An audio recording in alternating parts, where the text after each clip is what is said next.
Nos encontramos observando la despedida de Pablo en Mileto y esta será la parte final.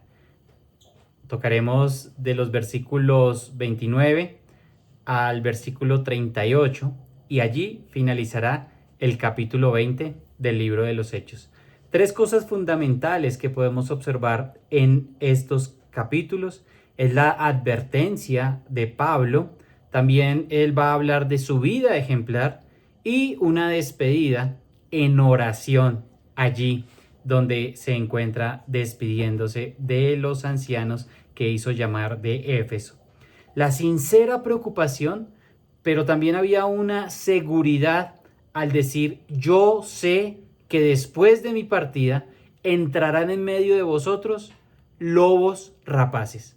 Abra su Biblia conmigo en Hechos capítulo 20 y versículo 29, porque después de ese versículo 28, donde les está dando una gran recomendación a estos pastores de tener cuidado de sí mismos, pero también del rebaño en medio del cual ellos estaban, pero les va a decir por qué esta sincera preocupación que él tiene, porque él tenía también una seguridad. Mire conmigo el versículo 29. Hechos, capítulo 20 y versículo 29 nos dice de la siguiente manera: porque yo sé que después de mi partida entrarán en medio de vosotros lobos rapaces. Podríamos traducir esto como animales salvajes, animales feroces.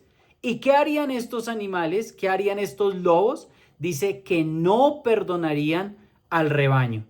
¿Qué querían hacer ellos? Procuraban acabar con el rebaño, atacar a toda la iglesia. Ellos iban queriendo consumir a las ovejas. Mire el versículo 20 y mire lo peligroso. Por eso en el versículo 28 él decía: tengan cuidado de vosotros mismos. Mira el versículo 30. Y de vosotros mismos se levantarán hombres que hablen cosas perversas para arrastrar tras sí a los discípulos. Bueno, la advertencia era tremenda, porque que vengan de afuera se comprendería muy fácil, pero el ataque vendría de ustedes mismos. ¿Y qué harían? Algunos de ellos comenzarían a enseñar mentiras. Literalmente dice: hablarán cosas torcidas. Querido hermano, querido amigo, encontrará usted en materiales como este tanto que hay en este tiempo. ¡Wow! Hay muchísimo. Y materiales como videos en diferentes plataformas. ¿Usted se imagina cuántas personas suben contenido hablando cosas torcidas? Aún dentro de su propio ámbito eclesial, usted ha escuchado cosas torcidas, no de las personas que estén quizá enseñando adelante, pero sí también en el común vivir de muchas gentes se escuchan cosas torcidas. ¿Ellos qué harían? Se levantarían dentro de ellos mismos para enseñar mentiras. Ellos quieren arrastrar. El propósito de ellos es arrastrar, hacer alumnos, hacer discípulos, arrastrar tras sí. Y por supuesto, no quieren conducir a estas personas a Jesucristo, sino quieren conducirlos tras sí mismos, tras la persona del lobo. ¿Para qué?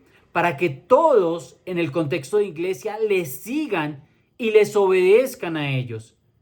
Claro, ellos no quieren que la oveja obedezca a Cristo, ni a los hermanos que ejercen cierta autoridad delegada en medio de la congregación. No, estos lobos quieren que se les obedezca a ellos, sus propios planes, sus propios conceptos, sus propias opiniones, y que la persona, dice el texto, que hablan cosas perversas para arrastrar tras sí a los discípulos, para hacer de estas ovejas que van tras el lobo, que ellos sean como alumnos de estas personas. Entonces, aquí vemos el grave peligro que estaba diciendo el apóstol Pablo. Él sabía que después de su partida entrarían lobos rapaces, como animales salvajes, animales feroces, que arrastrarían a las ovejas del rebaño. Pero hay una cosa fundamental: ¿cómo identificar a estos lobos rapaces? ¿Cómo darnos cuenta realmente si este es un pastor o es un lobo rapaz? Bueno, el testimonio es fundamental. Lo que esa persona dice y hable debe ir conforme a la vida que esta persona vive, a una vida ejemplar. Miremos la vida ejemplar del apóstol Pablo. Él hace ahora, desde el versículo 31, un llamado a la memoria. Él está queriendo que estos oyentes recuerden su labor honesta y ejemplar. Pero no era solamente una labor espiritual, sino también una labor física. Miremos el versículo 31. Dice el texto: por tanto, velad, acordándoos que por 3 años, de noche y de día, no he cesado de amonestar con lágrimas a cada uno. Pablo les está diciendo a los líderes de la iglesia que velaran, que no se durmieran, y que una vez más apelaba a la memoria. Dice: acuérdense que estuve con ustedes por 3 años, de noche y de día. Yo les estoy aconsejando cómo vivir. Es lo que está diciendo cuando dice les estoy amonestando. ¿Qué ministerio más importante, queridos hermanos y amigos? Es el brindar consejo bíblico centrado, un consejo bíblico centrado en lo que la Escritura aconseja. Y bueno, ahora involucra aún lágrimas. Esto quiere decir que involucra su profundo interés, su vida interior, sus emociones, sus sentimientos, pero centrados en lo que la palabra enseña, porque vamos a ver en el versículo 32 que esta es la gran realidad. A pesar de las dificultades, él demostraba un amor genuino por ellos. Él los aconsejaba con lágrimas y por 3 años mostró su testimonio. Miremos el versículo 32 a manera de paréntesis. Mira con qué era el consejo. Dice: y ahora, hermanos, os encomiendo a Dios y a la palabra de su gracia, que tiene poder para sobreedificaros y daros herencia con todos los santificados. ¿Por qué él encomienda a estos siervos a Dios? ¿Por qué les encomienda a la palabra de su gracia? El texto no lo dice, porque la palabra tiene poder para sobreedificar. En realidad, el hombre, querido hermano, querido amigo, el hombre es limitado. Por eso la obra de Dios se debe hacer por la palabra de su gracia. La Escritura es la que tiene el verdadero poder para edificar, no las palabras infladas, como nos dice el texto allí en el versículo 30, que estos hombres falsos y esos lobos hablan cosas perversas para arrastrar tras sí a los discípulos.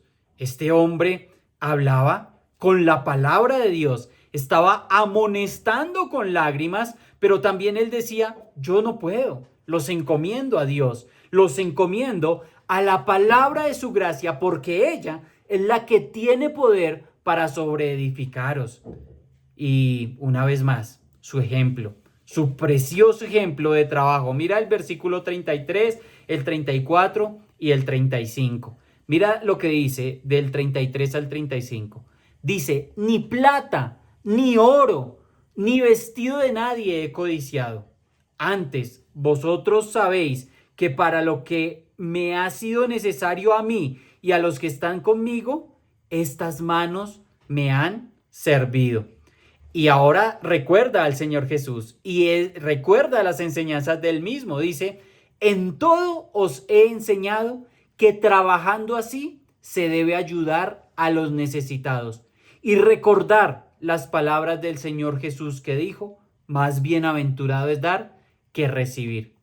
Es importante, querido hermano, querido amigo, que el siervo sea observado y probado en estos 3 puntos de su vida. ¿Cuáles eran? Ahí no lo dice el texto. Dice: yo no he codiciado ni oro, ni vestido, ni plata de nadie. Esto es un testimonio ejemplar. No a la codicia, no a desear profundamente en su corazón lo que otro tiene. Y Pablo era experto en ello. Dice, yo no he codiciado ni oro, ni vestido, ni plata de nadie. Es una característica natural del siervo de Dios. Allí en Timoteo diría, no codicioso de ganancias deshonestas. El apóstol dice, yo no he codiciado esto de nadie. Pero al contrario, él trabaja para sus propios gastos y para los gastos de su equipo. Es que ahí dice el texto. Ustedes saben que para lo que ha sido necesario a mí y a los que están conmigo, estas manos me han servido. Pablo, como lo sabemos, era fabricante de carpas y allí estaba trabajando y trabajaba para sus propios gastos, pero también para los de su equipo. Pero algo que es precioso en el ejemplo del apóstol es que trabajando así, él ayuda a los necesitados. ¿Por qué? ¿Por su propia idea? No, por la idea escuchada del Señor Jesús. Más bienaventurado es dar que recibir. Qué precioso es poder decir, mi vida está yendo en sintonía con lo que Jesús dijo y con lo que Jesús hizo. Y esto era lo que el apóstol Pablo estaba demostrando con su testimonio. Entonces, manos limpias delante del Señor, un corazón que no codicia, un trabajo para él mismo y para su equipo y aún para ayudar a los necesitados, totalmente diferente a los que estos lobos hacían solamente con la lengua, hablando perversidades, hablando palabras falsas. Pero también miremos del versículo 36 al 38, porque allí termina esta despedida y termina con una palabra de oración. La oración que entrega en las manos del Señor tanto a los ancianos que quedaban como el viaje que venía para el apóstol. Miremos lo que pasa en el versículo 36. Dice, cuando hubo dicho estas cosas, se puso de rodillas y oró con todos ellos. Qué precioso esto, ¿verdad? Saber que entregamos al Señor en oración, en las manos del Señor, la obra de Dios que quedaría allí en esta región, en Mileto, por supuesto, y en la región circunvecina, y los ancianos que llegaron desde Éfeso. Mira el versículo 37 lo que produce. Entonces hubo un gran llanto en todos, y echándose al cuello de Pablo le besaban. Versículo 38, doliéndose en gran manera por la palabra que dijo, de que no verían más su rostro. Ante los cambios de la vida, ¿estamos llevando estas situaciones en oración o reaccionamos con desespero y afán? Allí estaba Pablo, orando de rodillas con su equipo misionero, pero creo que también con el equipo de ancianos que quedaba. Por supuesto, un cambio. Ellos no verían más el rostro de Pablo, pero le acompañaron al barco porque entendieron que era Dios, encomendándose a Dios, que era Dios quien llevaba el camino y que la palabra de su gracia, el evangelio precioso de salvación, la escritura que hoy día usted y yo tenemos, tiene poder para sobreedificar a los santos. Mis amados, de esta manera terminamos ese discurso de despedida de Pablo allí en Mileto y nos vemos en una siguiente reflexión allí en el libro de los Hechos, porque iniciaremos Hechos capítulo 21. Buen día y bendiciones.